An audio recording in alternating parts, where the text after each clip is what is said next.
ইনজুরির কারণে মাঠের বাইরে ছিটকে গেছেন নাহিদ রানা। তরুণ এই পেসারের খেলা হচ্ছে না অস্ট্রেলিয়ার বিপক্ষে 2 টেস্টের কোনোটি। তার এই চোট নিয়ে যখন আফসোস সবখানে, তখন এর ইতিবাচক দিকও দেখছেন কোচ আলমগীর কবির। এই পেস বোলিং কোচ মনে করেন, চোটের কারণে অস্ট্রেলিয়া সফর হাতছাড়া হয়, ভবিষ্যতে আরও সতর্ক থাকবেন নাহিদ। পুনর্বাসন প্রক্রিয়া ঠিকভাবে মেনে চললে 3 সপ্তাহের মধ্যেই সুস্থ হয়ে যাবেন তিনি। ট্রিটমেন্ট করে আসছে বা দেখে আসছে ও সব কিছুই আপাতত আলহামদুলিল্লাহ ভালো, খুব বেশি হতে সময় লাগবে না সব কিছু। তারপরেও ওর উপর নির্ভর করতেছে, আমি জানি ও মেন্টালি স্ট্রং। আর তারপরে এখানে যে এটা দেখছে ওরা, এখানে যে ট্রিটমেন্টটা করবে, আমার বিশ্বাস যে খুব বেশি হলে হয়তো 2 থেকে 3 সপ্তাহের মধ্যে এটা ক্লিয়ার হয়ে যাবে। আমার কাছে মনে হয় যে মাঝে মাঝে এরকম একটা ইনজুর বা না খেলতে পারাটা আমার কাছে মনে হয় যে গুড লাক, যে নিজে সতর্ক হওয়া, কীভাবে আরও নিজেকে টেক কেয়ার করতে পারবে সে নিজেকে।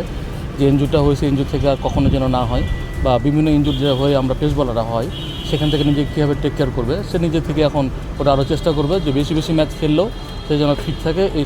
এই বিষয়ে অনেক কথা বলছে আমার সাথে, এবং চেষ্টা করবে আরও হার্ড ওয়ার্ক কীভাবে করা যায় সেই বিষয়ে অনেক কথা বলছে, যাতে করে নেক্সট টাইম যেন ইনজুর থেকে প্রিপারেশন থাকে বা ইনজুর থেকে দূরে থাকতে পারে, সেই জিনিসটাও চেষ্টা করতেছে। তবে চোটের জন্য জিম্বাবুয়েতে নাহিদকে খেলানোকে দোষারোপ করতে নারাজ আলমগীর কবির। হ্যাঁ, ইনজুর কার কখন কীভাবে হবে এটা বলা মুশকিল। হয়তো ম্যাচ খেলতে গিয়ে হয়েছে, এটা তো প্র্যাকটিসে হতে পারতো, তখন আমরা কী বলতাম, বা এমনি নর্মালি বাইরে তো হতে পারতো। সেটার জন্য ব্যাড লাক, সেটা হয়তো মাঠে হয়েছে বলে আমরা বলছি যে অনেক বেশি ম্যাচ, অনেক বেশি খেলা হয়ে গেছে, এই কারণে হয়তো বা এটা বাইরে হতে পারতো। এই জন্য বলছি এটার জন্য ব্যাড লাক, সেটা যেখানে সেখানে হতে পারতো। তারপরে বলবো এটা গুড লাক, যে সে সতর্ক হওয়ার জন্য যেসব কাজ অবশ্যই সেগুলো ট্রাই করবে এখন থেকে। নাহিদ রানার আবির্ভাব বিশ্ব ক্রিকেটে মান বাড়িয়েছে বাংলাদেশের। একসময় স্পিনের জন্য বিখ্যাত দেশে এই মানের গতিময় পেসার উঠে আসছেন, বিষয়টি চমকে দিয়েছে অনেককেই।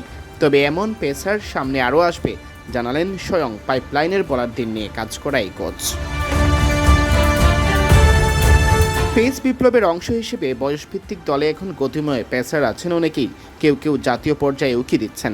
যদিও নাহিদের যে গতি, তা মহান আল্লাহর উপহার বললে ভুল হবে না। তবে যারা উঠে আসছেন তারাও কম যান না।